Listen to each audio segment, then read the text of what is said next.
Ассалаумағалейкум, кеш жарық, қалайсыздар? Аллаға шүкір, мен бірінші видео шығып жатыр. Бұл видеода шықпай қалатын еді бүгін, негізінде. Если мен идеальный уақыт күтіп жүрген кезде. Өйткені мен 10 күн бұрын, бір апта бұрын кеше де түсіргім келген, бірақ бір ретіме әйтеуір келмей қойды, түспей қойды. Енді бүгін түсірем деген өзінде жаңа досым бар, енді видеосъемкам профиі, сол кісі айтады, Нұреке, көрдім, енді бірақ сізге екі арнайы лампа керек, вот сол кезде хотя бы нормальный видео шығаруға болады дейді. Енді мен тағы да ертеңге қалдыра берсем, ол точно қала береді. Ойлаймын, ешкімнің өмірі ондай безлимит емес, ешкімнің өмірі ондай резина емес.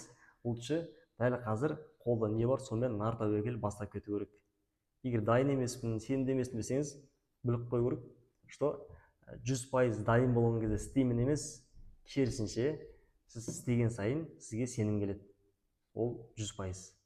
Сондықтан сіздерге де сәттілік, егер қалдырып жүрген істеріңіз болса, қазір бастап кетіңіздер, и маған да сәттілік, нар тәуекел, бисмилля.